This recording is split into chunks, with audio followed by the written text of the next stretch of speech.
Welcome to the Upland Nation podcast. I'm Scott Linden, your host, and we'll be making a return trip. Yeah, I've got frequent flyer miles, so we're going back to Kansas City and the National Pheasant Fest and Quail Classic.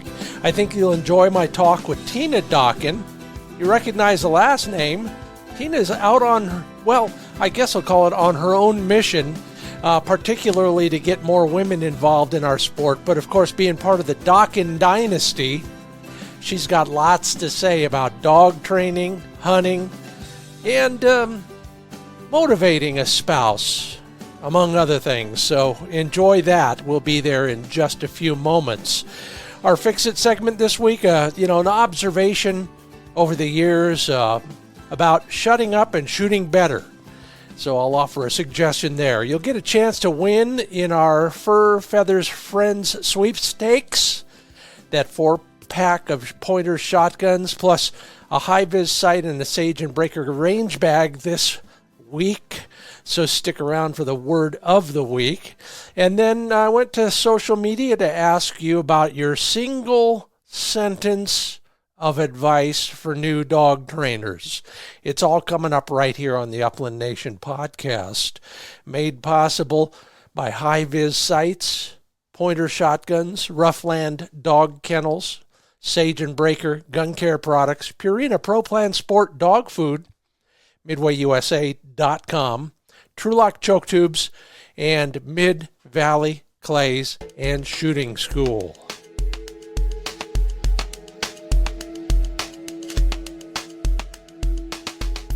Well, we are, exercising, I guess I'd call it, in new country these days. The Forest Service is working on the land right behind our place, doing some wildfire mitigation. So they literally have closed it. I mean, they put up gates on the roads and the whole bit. So we are roaming the country a little bit, and I'm glad for it because it gives us a chance to see some new scenery in our general area, but more importantly, it's a little bit rougher, a little bit bigger, and we get to cover a few more miles, Flick and I both. I am doing something a little bit different this time of year. I'm adding weight to a backpack and using that as part of the whole fitness program. Flick doesn't need any of that. He's covering more rugged ground, a little bit more hilly and a lot more mileage. So that's what we're doing these days. You are pondering your dog training situation and offering up some advice for the rest of us. I asked on social media the best single sentence of advice you would offer to new dog trainers, and got some great stuff. Karen Chupa Brueggemann suggests, with a well-bred puppy born with it all on the hard drive, let the dog train you. Yeah, I like that. John Salfisberg says, give live birds to a pup sooner the better. Yeah, I saw a great video of an 8-week-old carrying around a dead bobwhite, and he was very happy, and I get it. And, that's what we wanted a young dog to feel is, that rush that comes from a real bird. Harry Hill suggests, if you get frustrated trying to train something, stop. Go back to what the dog knows. Then quit for the day. Always end on a positive note. Harry, you don't get extra credit. That's more than one sentence, but it is great advice. Scott Veeder, have patience with your dog. Be patient, says Mike Talbot. So does Paul Hardiker. Rome wasn't built in a day. Absolutely. All of those same sentiments, I believe in all of them. George Cummins, always positive reinforcement and patience. Patience from Gerald Rexius. Got any relations out here in Western Oregon, Gerald? Mike Burgess, patience. Okay, we get it, guys. Hey, very good. And I hope everybody's learning from the repetition there, because that's the other thing that a lot of people are advocating. You got to drill and drill and drill. Randy Gosda says the off season is long. Train accordingly. Randy, am I right? I think what you're saying is gradual, subtle, work on things for a long time. I like that a lot. Don't rush, says Dan Gruber, echoing that. John Simon, I can't agree more. Immerse yourself in the hunting dog world. Learn from a wide variety of sources. Yep. Tom Moen, don't force the issue. Chris Vibach, among others, always trust the dog. Jim Hurst, this might be the saying, this ought to be a bumper sticker. Dogs don't speak English. Yeah, we can't reason with them. Luckily, they can recognize a few verbal commands, but that's about it. More along the same lines of previous sentiments, Alan Todd Akey, slow down. Then he also suggests, I get it. Alan, you put in 2 comments so you could make each one a sentence. Let them be a puppy. Absolutely. Mike and Erica Carr, yes, it would be great if we could all buy a dog that points, backs, and retrieves naturally, then take them hunting. And where do I sign up for that? Scott Wilczewski, I think I got it right, Scott. Stop over-disciplining. Let the dog learn from being a dog. Frank Joseph Luxa Jr., good to hear from you, Frank. Hope all is well at your place, by the way. Boy, she's growing up, isn't she? The training takes as long as it takes. Don't be in a hurry. Learn to read your dog. All sage bits of advice that, and those, we're just scratching the surface. Go to the social media pages and dig deep into those. They're all useful.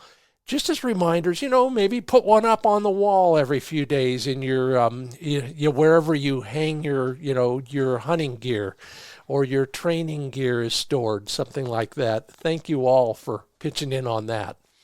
That segment of the program brought to you by sageandbreaker.com. Yeah, those range bags are back in stock, so if you've been waiting, of course, if you had signed up for their email notifications, you already knew that. And you don't want to miss out on future sales or new products as they're coming down the line. So sign up at sageandbreaker.com. Now's the time to stock up on all the stuff you'll need for this season when it's all available and you're thinking about it. And of course, if you want to see what you've been missing, and you know how I am about that, go to HiVizSights.com. Those light pipe systems have really changed my shooting game. I'm going to talk later about another shooting tip, but for right now, my tip is go to HiVizSights.com. Watch the video where I explain how those light pipes work on your inner mind and on your relationship to the muzzle and the target.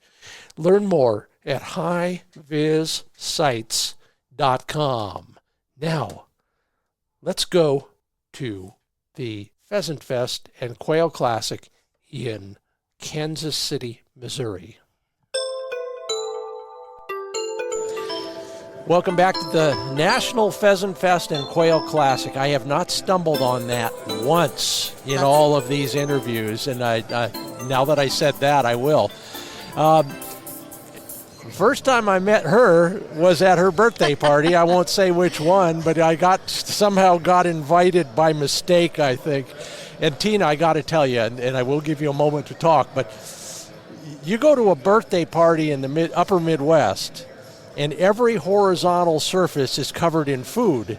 Tina Dokken, welcome to the Upland Nation podcast. Well, thanks, Scott, for having me on. It was such a good time, and thank you for tolerating me. I hope I wasn't doing anything too bad there. No, it was a great celebration. It was great to have you there. Thank you. Amongst all of my closest friends. And me. Yes. Well, you're a close friend, too. So it was a surprise to have you come in, and it was exciting to see you. Yeah, well, it was fun, and I love that country. I wish I could get up there more often. It's a long way from us. But you're up there part of the year. If you haven't figured it out yet, folks, she is related to that other Dokken.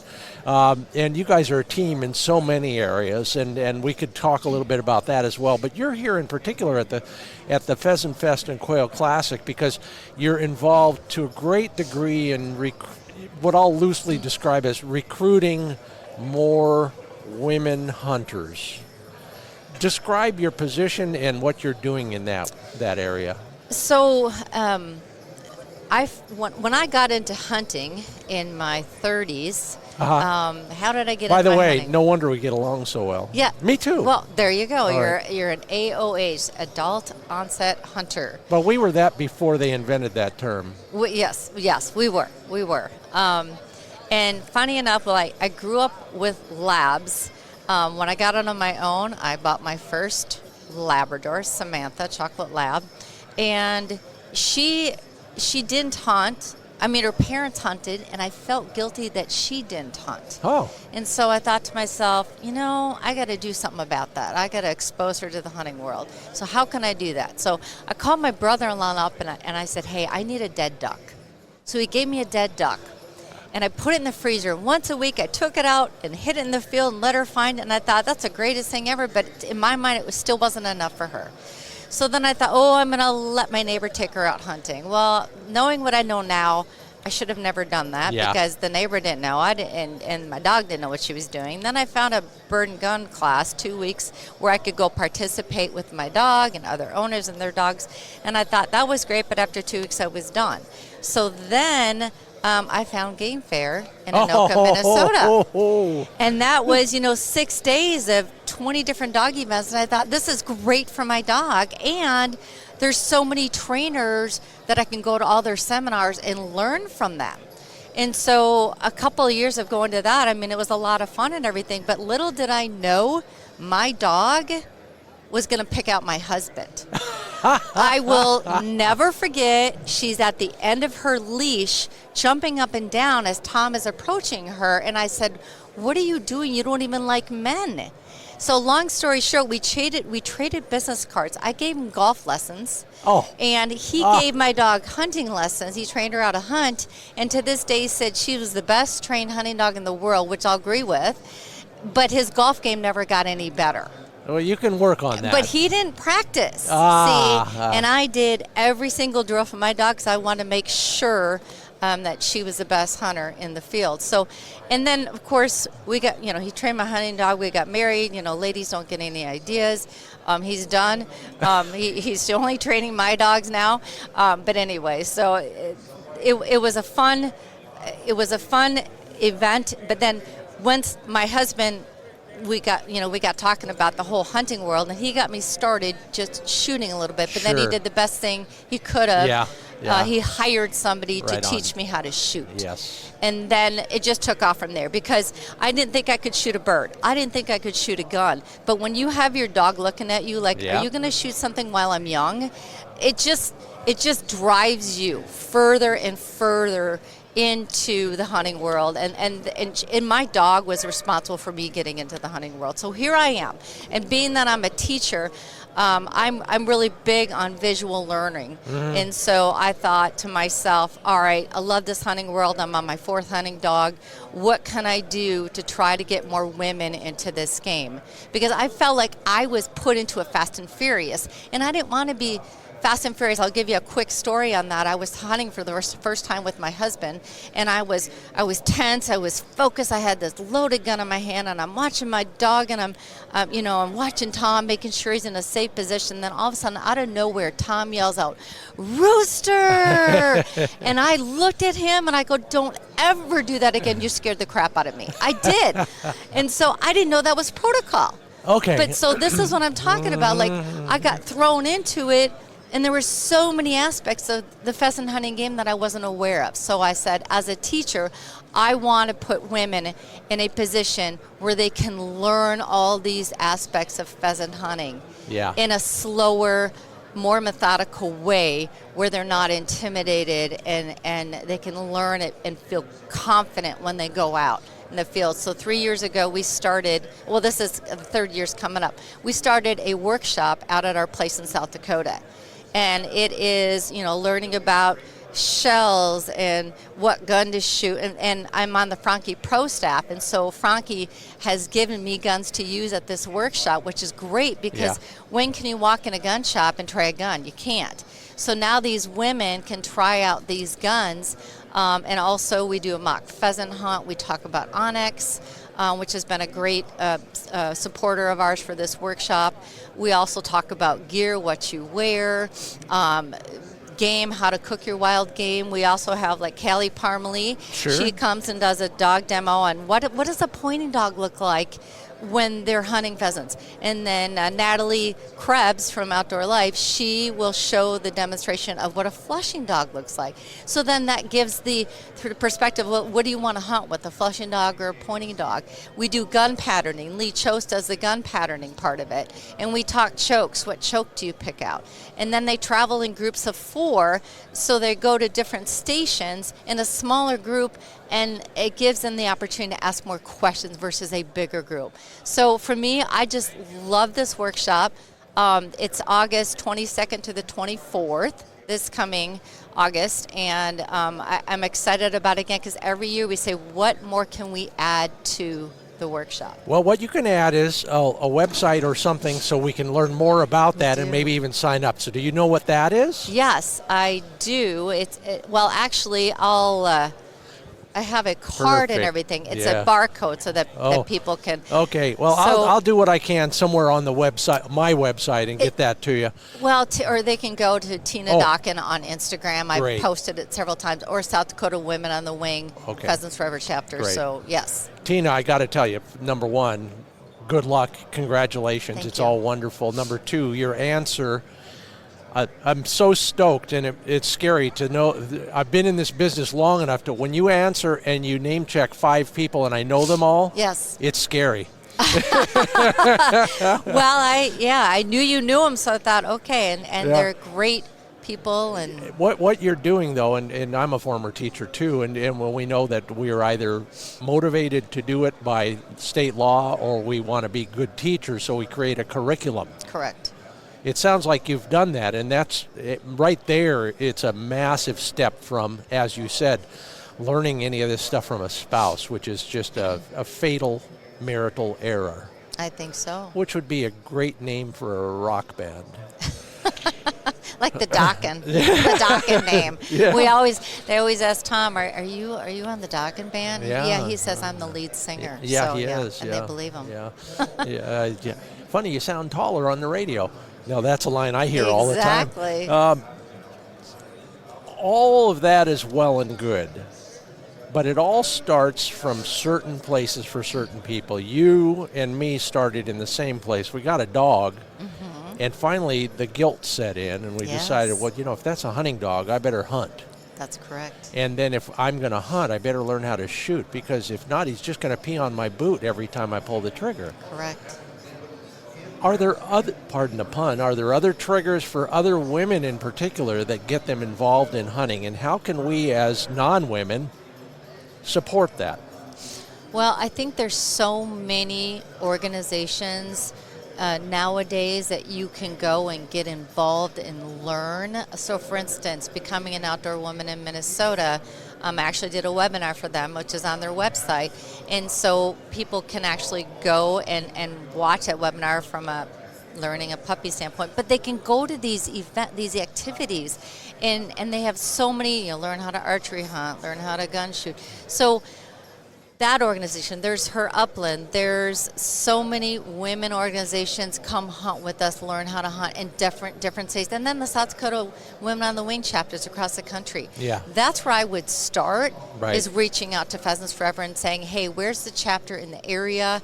And get involved with them and figure out, or even create your own, because they're all about creating events for women. Even if it's just a quick day event. I had a friend in North Carolina, and she went to a Pheasants Forever chapter. I saw it advertised. It was just a quick 9-to-1, come and shoot with us. And I said, you need to do this. It will build your confidence with working on a shotgun. And it was the best thing for her, because there were only 7 women. Yeah. And she got to work with somebody one-on-one. But I think, start out slow. Try to find somebody that give me a referral on who I can talk to help Right. me learn how to shoot. Yeah. Because I think that's important to get that referral from somebody that you know. I would only add to that and I tell everybody this in the dog training world: go to some of these things before you get the dog. Correct. Before you own a shotgun or get a dog or whatever, go to some of these events you've just described and kind of get a high level view of what's going on there and learn more about the whole vibe. Yeah. And then you're not unwillingly committed to something. We did it ass backwards. Correct. We got a dog, found out it was a bird dog, and that was the end of that for me. But you don't want to do that unless you. It's not the right way to get a dog. Correct. It's not the right way to start hunting. Better to start without any long-term commitments, as they say in the furniture buying world. Try before you buy. Correct. No, it's a lot of fun. I'm obsessed with the sport. Yeah. I mean, I just and of course watching my dog work is the most fun for me. Mm-hmm. And I would suggest, for women in particular, talk to other women in the industry, especially here at Pheasant Fest. There are so many women at these booths that understand it and know what it's like to get into it. I run across so many women that started hunting and with like a gun where it doesn't fit properly, but they're giving it to them by their boyfriend or their husbands. And so I want them to get started the right way. The one thing I hear the most often is men tell the women, I shouldn't say all men, but this is what I hear a lot from women, is you need to buy a 12 gauge so you can have more oomph. And I'm like, no, 20 gauge is fine for your rest of your life. That's all you need. And there's that misconception. People don't understand that. And that's why this workshop really does a huge focus on guns. Because I want that confidence, I want that comfort level. And I gotta tell you, Scott, I recruited those half a dozen women, like Morgan from Mud River too as well. I recruited those women to do it the first year. And here's why I did that. They're in the industry, right? And they know that the largest growing demographic in the hunting world is women. So these are all women working in the outdoor industry. So I brought them to this workshop, and some of them shot guns, but not as comfortable. Some of them never shot a gun. And after the workshop, I thought I was talking to my 7th grade students, because you know what they said to me after the workshop was done? They said, Tina, that workshop was life-changing. And I said, what do you mean? You guys are successful business women in the outdoor world. What are you talking about, life-changing? They were always invited to go on hunts with the men, but they didn't feel comfortable. They didn't have the confidence. They didn't know what gun to use. They didn't know what choke to use. And so Gail from Perina's my favorite one. The minute she hit her first clay at that workshop, tears came rolling down her eyes. And then guess what happened in the fall? They invited her to go on a quail hunt. She knew what gun to pick. She went. She harvested 5 quail, and that's harder than pheasants. And so she goes, Tina, I would have never been able to do this had I not gone through this workshop. And so that to me was like the confidence. It's like 7th grade. It's like kids walking into my 7th grade class. They didn't like math to begin with, but now they love it. Why did they love it? Because it's all about how you teach it and how you break it down. You got to teach the basement level first and then let them run it at their own speed. You know what I'm saying? As a teacher? I do. The teacher who taught me to teach had a line. He said, take them from where they are to where you want them to be. Correct. It only works if you know where they are. And part and parcel with that is this whole idea. And, when I was making a fly fishing TV show, I'd ask every pro guide I was with, what is the biggest mistake we make? And they'd say, teaching your spouse to fly fish. Correct. Take the other side of that coin. What does a woman helping a woman get involved in this world? Well, what do they do differently? What are the secret sauces that are in the recipe for women on the wing helping our female counterparts? I think that they have more patience and understanding because they want to go at a slower pace, and not all men want to go at a slower pace. and they don't want to spend the time. Like, I'm so visual, Scott, that if somebody gives me a verbal explanation, it just goes right over my head. Yeah. I need to see it first, and then I need to physically watch them do it, and then I need to imitate what they're doing. Yeah. It's kind of like what I did with the YouTube channel, Tina Dokken Unleashed. I told Tom, his book, Retriever Training, is great, a lot of pictures, but I'm a visual learner, so I need to see it in action. And so Tom didn't want to do the videos, he didn't want to do the YouTube channel. So I'm like, fine, I'm gonna take Gabby when I get her, that 8-week-old puppy, and I put her on my YouTube channel to start to show people. I wanted to share that knowledge. Because I felt like it was important for people to get their dog, their puppy started correctly to become a gun dog. Like, there's so much you can do, with an 8-week-old puppy. So we kind of got off track here and went off down a rabbit hole, but I just think it's important to share that information, whatever you have, but to slow it down and to give people the information in a slower pace. Yeah. That's that is so much different than us, and then men in particular. And check me on this, because I think Tom was in our former world. You're still teaching? Well, actually, I'm officially retired. Okay, congratulations! In December, I just officially retired. So I've shared 2 milestones with you. Yes. In that regard. Men, to a large degree, turn everything into a sport, an athletic competition. Sure. I saw it when I was teaching fly fishing to big groups like you're teaching now, and I've also seen it in smaller groups teaching shooting skills and what little I do in the way of teaching hunting. Do you see women looking at it not from an athletic standpoint, but from a more cerebral and emotional standpoint? Is that part of that? Well, I am as competitive comes. I actually went to college and played golf, and so I've got that competitive mindset. So I don't know that you necessarily need a woman teaching a woman all the time. Yeah. So, for instance, Mike Ross, his dad taught me how to shoot. Okay. And he runs the shooting aspect of our clinic. Okay. And he oversees, and I have 4 women going one-on-one with each of the 4 women in their group. He oversees all of that. But from a hunting standpoint, he knows how to teach people how to shoot from a hunting standpoint, not shooting sporting clays, which is totally different, not shooting trap, but from a hunting reaction point. And so that's why I love having him there, because he's been doing that for like 40 years. Yeah. And so I wanted to use his knowledge, because he knows, he's got grandgirls, and he's got a daughter and, daughter-in-laws. And so he knows how to teach women. He's been involved in that standpoint. So when you ask about the emotional part of it, there's, to a certain degree, there's an emotional, but I would just say, assuming that they know nothing and covering everything possible in the very beginning, because sometimes the women are afraid to ask questions. I'm not. Yeah. Somebody said to me, but you're a jock. Well, yeah. Somebody said to me one time, "You don't know that?" And I go, "No, I'm proud that I don't know that. So please explain it to me, would you?"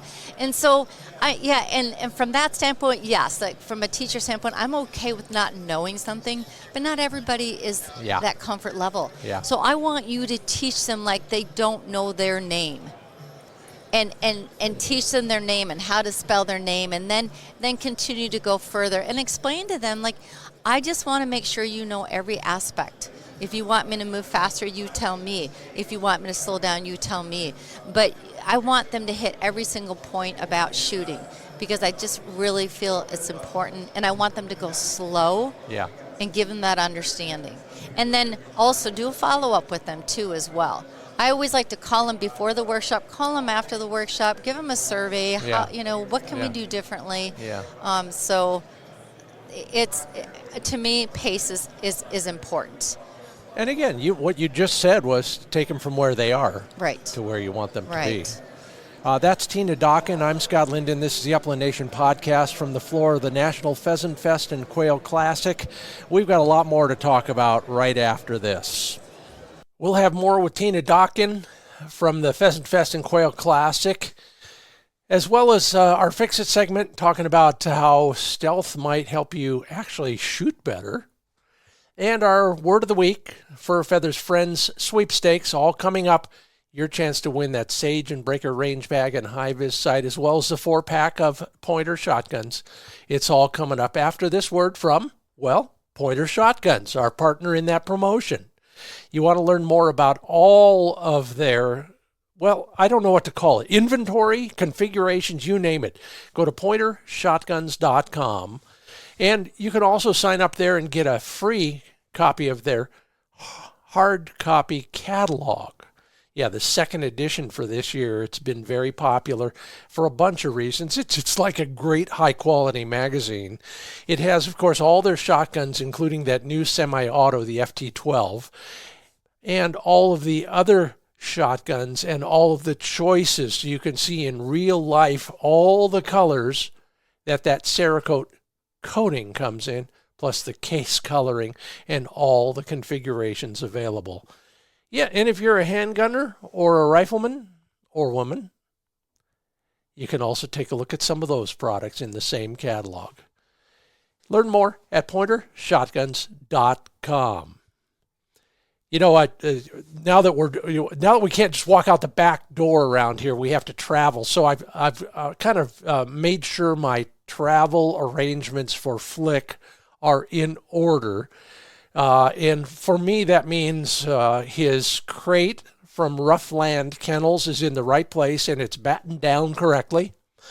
But we're also, in fact, I shared with a guy I met up there. He had 3 dogs and no water.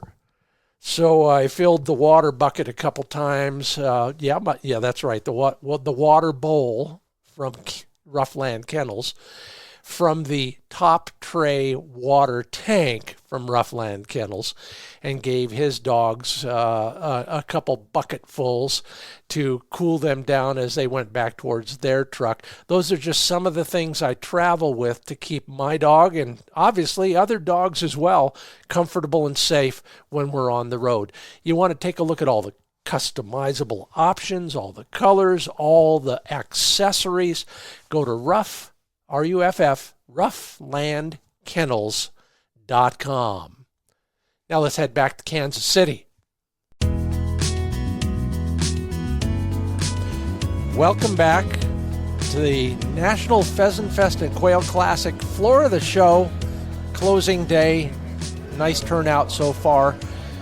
Joining me here at the Legacy Sports Pointer Shotgun booth is Tina Dokken.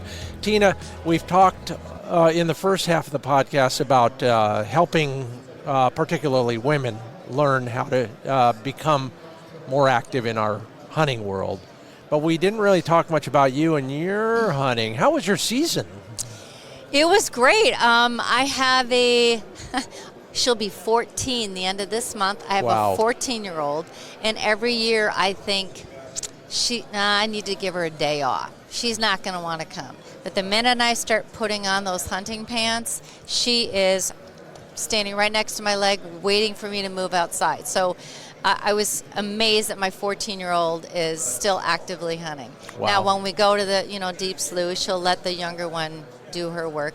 And so I have Gabby 3.5, so she does the deep dive into the sloughs for Sassy and Pardon Sassy. the pun. Yeah, right, exactly. And then we have a new one, Lucy. She actually, we sent her out to Scattergun Lodge to get some hunting in as well. So she had just to get more experience. Yeah. So, and then I took her out late season pheasant hunting. Late season's been great this year because there's hardly been any snow on the ground. Right. Yeah. So for me, it's been nice not having to crunch, the crunch walk, Yep. Where you're working a lot. It's a great workout. I mean, that's literally my way to work out. It is, to go pheasant hunting. I mean, who wants to go to the gym, who wants to do a workout online? I don't. I just want to, that's my workout. Well, I can't argue that, No. although the post-holing in, knee-deep snow I could live without. And in fact, I'm going to make you really jealous. I never walked on snow all season. That's great. Yeah. Yeah. But I could do that where I live. It's desert, and then everywhere I went was desert. Yes. But you brought up something interesting, and I want to talk a little bit more about Labradors in the uplands, and you started, later in the season you did more of that. Correct. Tell me about your experiences in that world. Are you hunting around home most of the time? What kind of terrain are you looking at? And describe how that all works with a flushing breed versus a pointing breed. Well, there's a lot of CRP, and we've got sloughs. And so for me, I like to, my way of hunting is I have a remote collar for my dogs. And when she gets any of them, when Gabby gets on a trail with a pheasant, I don't like to dial her back and slow her down. Yeah. I kind of like to keep up with them because I'm more curious, and she's excited because she's trailing a bird. And I like to do the sprint thing and hope she gets up a rooster. Yes, we have a lot of good public access too in the area. Yeah. So I tend to go off of our property too as well, because I like to check other areas out too as well and see what's cooking out there. But for the most part, I like to stay in the South Dakota area. Yeah. Instead of going south. I mean, I quail hunted a couple of years ago. That's hard work. Boy, I bought my first pair of, now I'm going to forget the name of them. I can't believe. Name some boots for me. Oh, gosh. Let's see here. I got them at Shields, but anyway, so I bought my first pair because I usually hunt in muck boots because it's always wet around where we're at. I know. Yeah, exactly. And so, but these boots I tested them for the first time, and they were just phenomenal. Yeah. Gosh, I cannot remember the name of it. Well, that's all right. I know.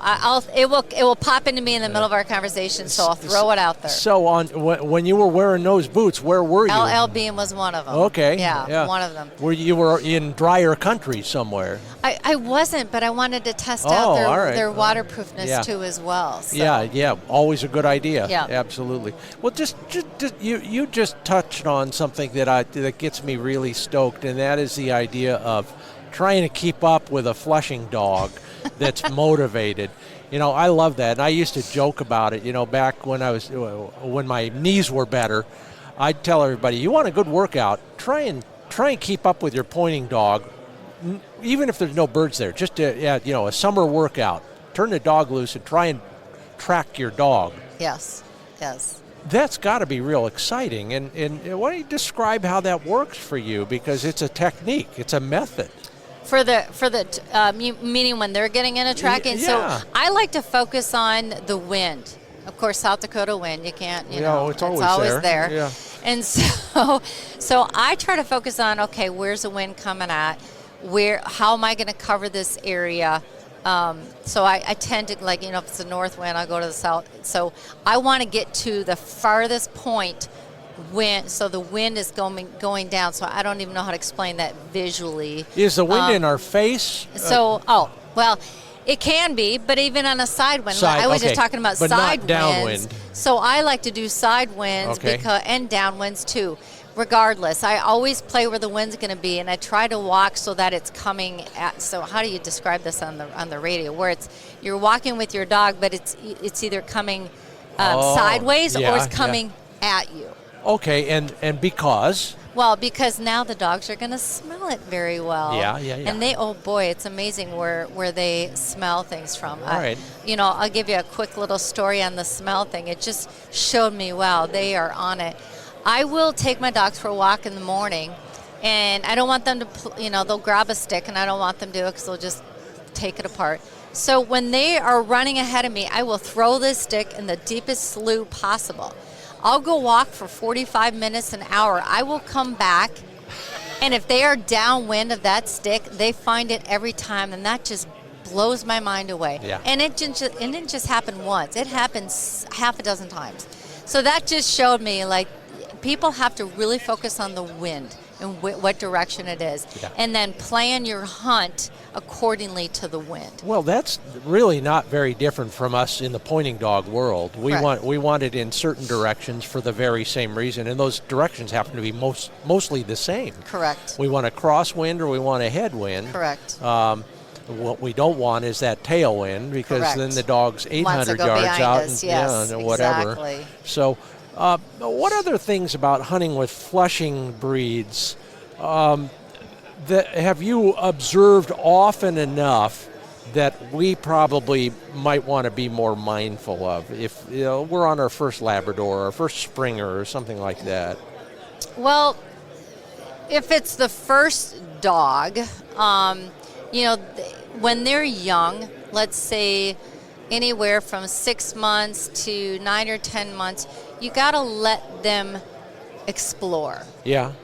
You don't want to hold them back as much as you would like a dog that gets older. Okay. So like this, I think of the 6-month-old dog when we let them out, and you want to make sure too you're in property where Sure. it's not close to roads Yeah. or busy or what have you. And you want them to just have fun and flush those birds, and Yeah. you don't care if they're 400 yards away. Okay. So for instance, with Lucy, we brought her across our lake, and it's hard to get to that area. So we dropped a bunch of pheasants early on, and we brought her over there, and we thought, okay, we're just going to shoot 1 or 2. So we shot a couple. We put our guns down next to the barn, and we watched her. She'd go 400 yards to get roosters up. Then she'd come another 200 yards, and she was just having the time of her life just getting up roosters. And we were just laughing and watching her. And the only reason she came back to us is because the rooster was flying over our heads. Oh, God. So that's kind of, you want them to have that fun and that experience. Yeah. Because later on in their training, they'll get that formal, e-collar conditioning where tone tells them to tighten come up back. their range. Yeah, exactly. But in the beginning stages, you want it to be fun. Yeah. You want them to go out and explore and have that flushing experience. You've done it enough. Some of this stuff happens by osmosis across the pillow at night. But Tom, of course, your husband is a renowned trainer. You're right there with him doing all this stuff. Here's the thing that I've never quite figured out. Explain to this dopey wire hair owner how you guys tighten up the range on a flushing dog. You mentioned the collar, but it's not just a collar. How do you do that with a dog that you've let boost birds out at 100 yards, let alone 400 yards? I want that dog to work within gun range, whatever we define that as, which is really much closer.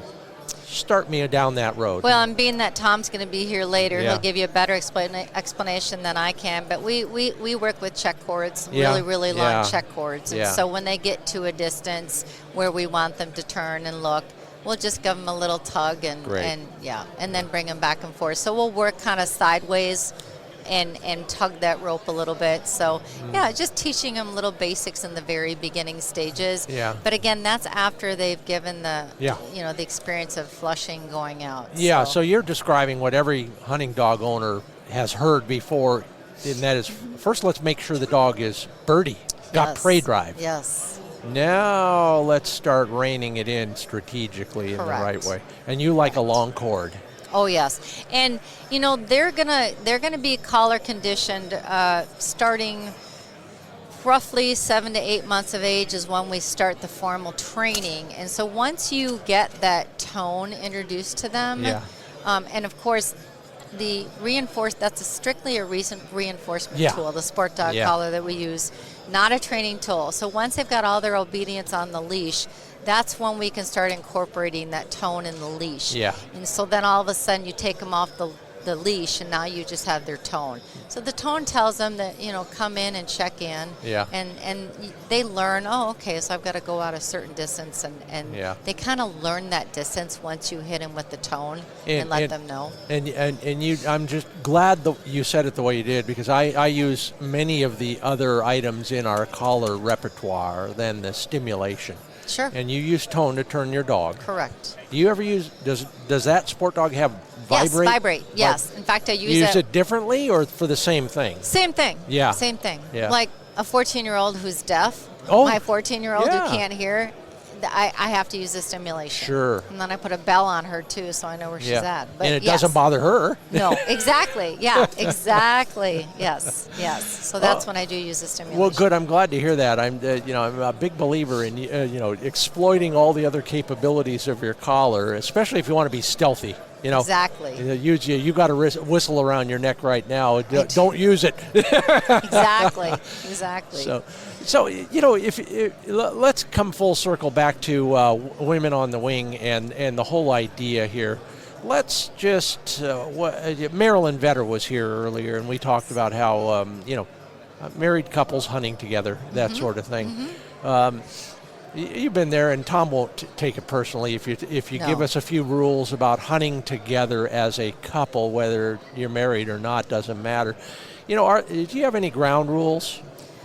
We don't, and the funny thing about it is I started hunting with him in the beginning, and now I don't want anybody out there with me, Scott. That is, for me, that is the ideal, because you don't have to worry about anybody. Yeah. All you're doing is focusing on your dog. Plus, the other thing is you don't have to walk in a line, and I got to stay in this line, and we got to walk here, but the dog's going over there because the dog's on a trail. Yeah. So for me, I love to go out, and I think I'm going to go down there, but basically wherever my dog goes, that's where I want to go. So for me, it's way more fun hunting by myself. I can't agree more. You know, even when I am with somebody else, the last season or two, I've said, all right, you go that way, I'm going that way. And in an hour and a half, we'll meet back and have a coffee together. Right. There are safety concerns, and so the disclaimer for everybody is make sure somebody knows where you are when you're going to be back, et cetera, et cetera. Bring all the right stuff. Don't do anything stupid. Correct. I'm the poster boy for that world. But you talked about hunting with couples, though. Yeah. What other rules do I have? Yeah. Okay, so one thing that Tom and I do, whether we're training with guns or hunting, is when we take our guns out, we always show each other that they're empty.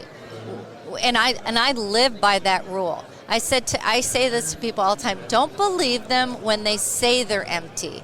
You ask to see they're gone. Yeah. So what's funny is I would hunt with Sport Dog and their crew and Tom, and I would go up after we were done hunting. I would go up and show them my empty gun, and they thought I was handing them the gun for them to carry my gun in. I said, no, I want you to see that I'm empty, and then I want to see your gun.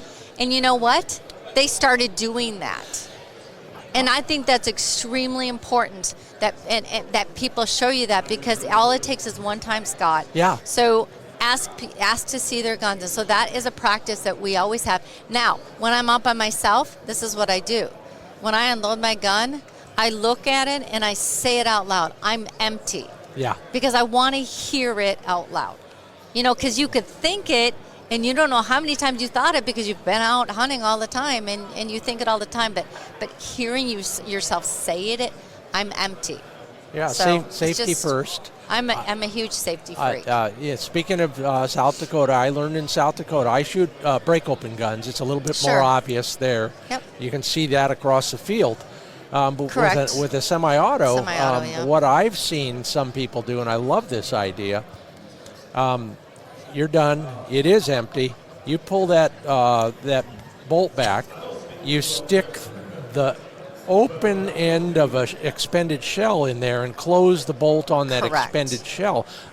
That was a revelation to me. That's another way to do it. Yeah. Yes. And now recently I saw some more clever inventions that will make that same thing obvious in a private sector version. Correct. So it's kind of clever. And I love the over-under shotgun too, but I want that third shot. Yeah. You know? Yeah. And it's ideal to hunt with one dog.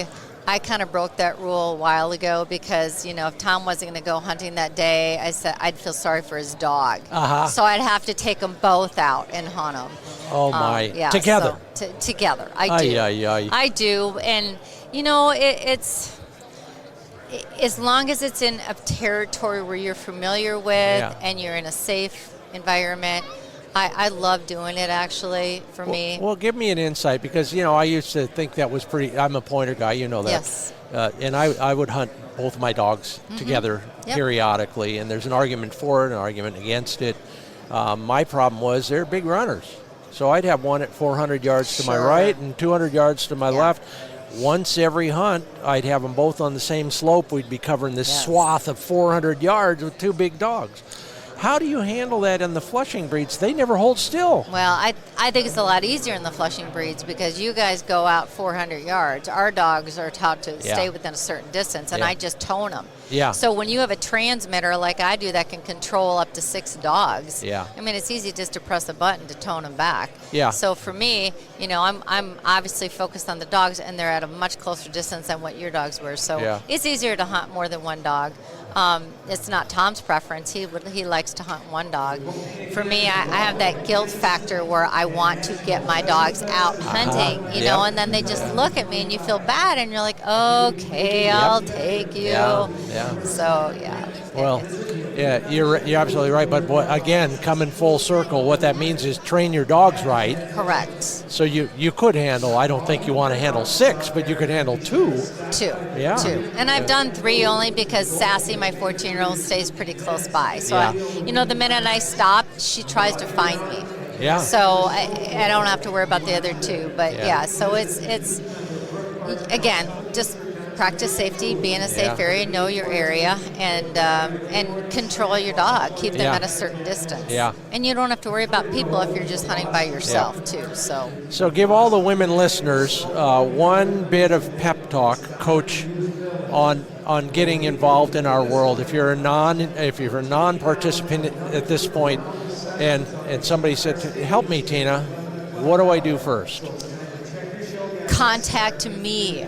And I will tell you how phenomenal this pheasant hunting game is. I mean, I love it. It's the best sport that I've ever been involved with. And ladies, I didn't think I could shoot a gun.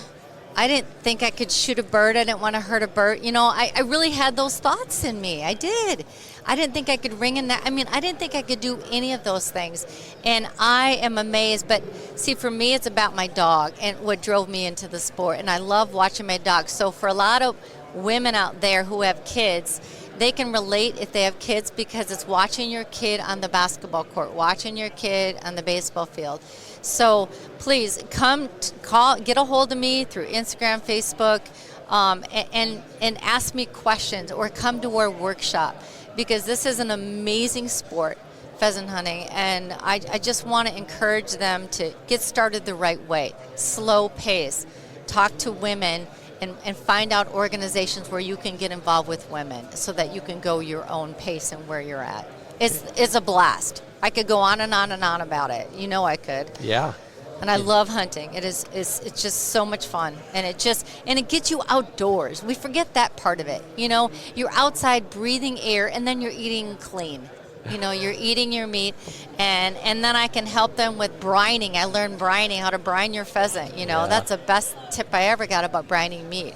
Me sugar, too. Yeah, sugar and water is like, wow, you can do it with your chicken too. You know, so for me, it's and exercise. You get your exercise outside. You don't have to go to the gym. You know, so there's just so much benefit, and it just brings everybody together too. Making memories is huge.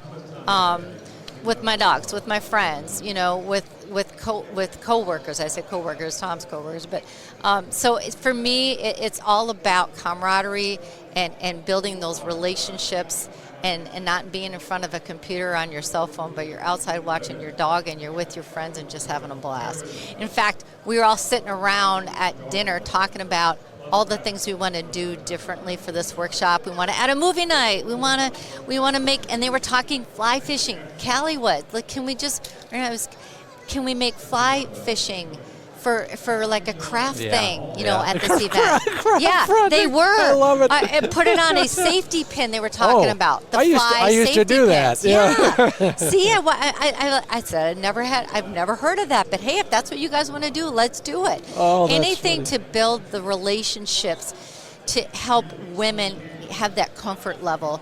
Roxanne Brooks is our treasurer for the South Dakota Women on the Wing chapter, and she came to this workshop last year, and now she's best friends with the other woman who was there, and now they're like inseparable, and Roxanne is helping her train her pointer dog. Yeah. So that's the stuff That is good. You're meeting people, and then you get together, and now you're creating this whole network of wonderful people in the outdoor world, and it's just phenomenal. I could go on and on, Scott.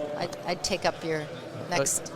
Yeah, luckily Yes, we're on yeah, time. exactly. But I couldn't have said it better. It is all of those things. And it's funny because we talk about all that, those of us with the different chromosomes, we talk about that all the time as if it's just the way things are. It's just normal. Correct. It's you're just talking about as if women are, to a great degree, just discovering some of those things.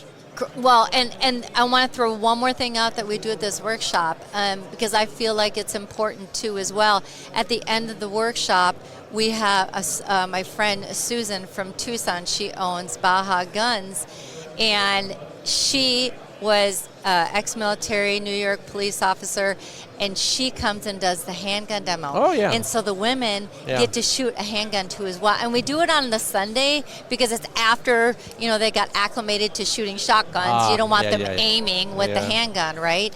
So I'm excited. She's going to be back next year. Great. And she has a border protection officer that comes along with her too and helps women with handguns. Because I'll tell you what, once a man put a revolver in my hands thinking that was the right gun for me, and I drew blood because it was too hot. It was too hot for me. Wow. And my friend Susan, she's like, let's just clarify. On your own hand, not downrange. No, yeah, sorry, you're right. When I shot it was too much for me. The kick was too much for me. And that's the one thing that men don't understand about even shotguns too, is the fit. Yeah. And we're not that strong upper body. Well, not all of us.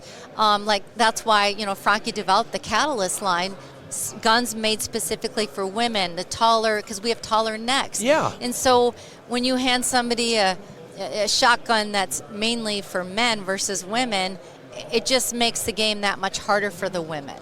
Yeah. And so I forgot where we were at before I went out down that rabbit hole, what we were talking about. Oh, the handguns. Yeah. And so Susan is phenomenal. She always says, if you don't have boobs and a uterus, you don't know what you're talking about. She goes, the only thing that men think we know how to load is a washer and a dryer. So she's going to be at this event, and she is phenomenal with helping women. And like you said earlier, figuring out where they're at. Yeah. And if they've never held a handgun before, it's amazing the comfort level. She had 4 politicians at this event, this workshop, this last fall, and these politicians wanted her to come to Pierre, South Dakota, and come and teach all of the politicians, the women, because they don't have that high comfort level. They don't know how to talk that game. Yeah. And I think that's important. Especially if they're passing legislation on that. They need to understand it. It's all about education. That's a topic for a whole nother podcast. But it's all about education. Yeah. If you're educated on the topic,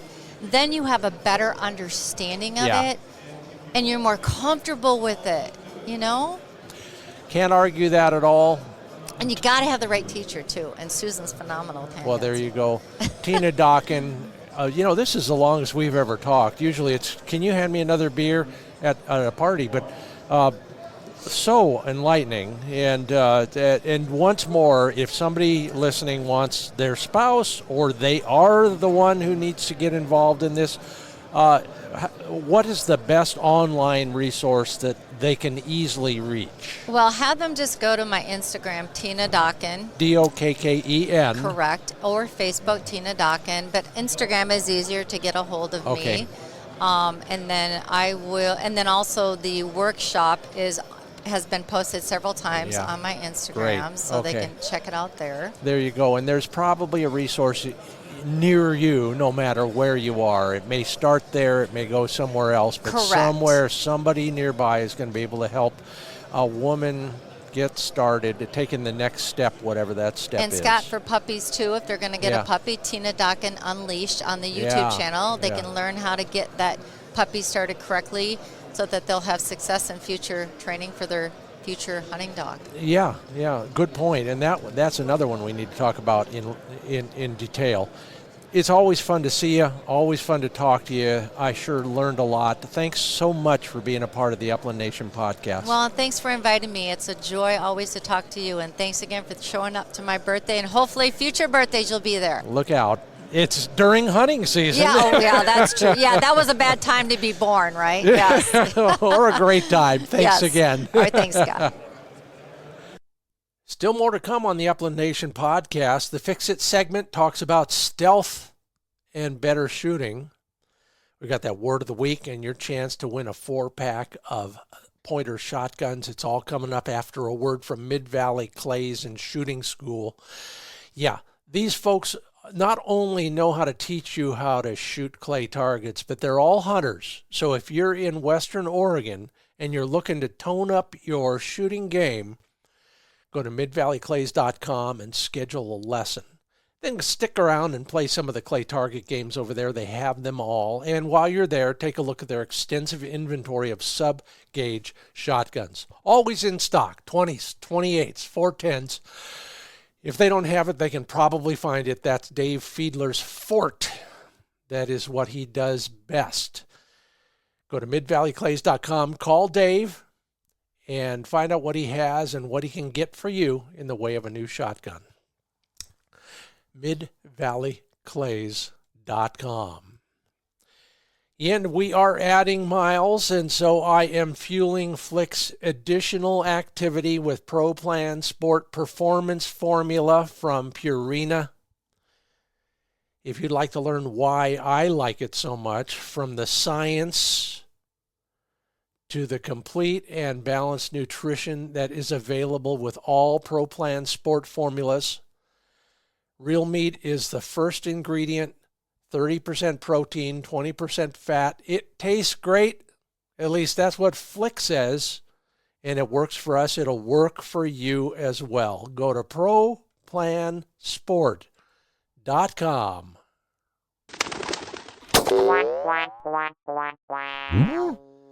Well, this week on the Fix It segment, I was trying to, I haven't talked about shooting for a while, and I know that's a high priority for a lot of us. So I got to thinking about last season and some other seasons, and thought about how stealth is one of those unsung heroes of the shooting realm. Yeah, if you're an elk hunter or a whitetail hunter, you know how important it is to stay quiet. Well, if you're a turkey hunter, all the more so. You know, birds, not just turkeys, but upland birds generally hear better than humans. So they're always on the lookout, on the listen out for the sound that might indicate a predator, including us, or a dog for that matter. But when it comes to us, we got a dog on point, and it's up to us to stay stealthy because we might just gain a step or two on the bird, get ahead of the dog, get around closer to the bird so we have a better shot. That's the whole point. Some ways you might consider doing that in the future.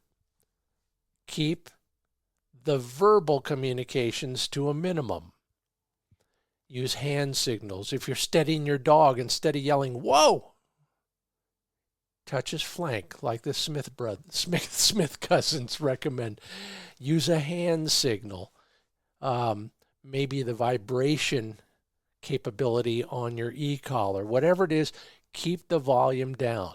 Ditto for your partners when they're moving in on the bird. And you too. Be stealthy on the approach. If you haven't worked it out yet, use hand signals to deploy on both sides of the dog and move in together. Don't discuss it. Watch out for brush, noisy brush, rocks, jangling bits on your vest. And if your dog has a beeper collar, maybe if you can turn it off once he hits a point and you find him, it could help give you, just a couple more, 3 more steps toward the bird, or at least a little bit more time to get ready for that flush. Works for me. You might consider it as well. Well, it's time for our Fur Feathers Friends sweepstakes. As you know, every week I give you a new word. You enter that word at furfeathersfriends.com in the entry form, and you're eligible for our monthly prize. This month, it's a HiViz sight and a Sage and Breaker range bag valued over $200 total. And every entry makes you eligible for that 4-pack of Pointer shotguns. Hey, the drawing's coming up next month. So enter today. Go to furfeathersfriends.com, scroll down to the bottom, and fill out the form. When you get to the blank spot for the word of the week, it is Weimaraner. Extra credit if you spell it right. Weimaraner. And good luck. And that segment of the program brought to you by TrueLock Chokes. You know, I talk a lot about shooting better because I need all the help I can get. Well, one of the other ways I guess I'll call it upgrade my shooting ability is by putting in high quality choke tubes. And you can't find better than TrueLock Chokes. TruLock, TrueLockChokes.com. Precision made, tightest tolerances in the industry on state-of-the-art CNC equipment. And these days, it's more important than ever to buy American. Scott TrueLock and his team produce choke tubes in their factory in Wiggum, Georgia from U.S. steel. Learn more at TrueLockChokes.com.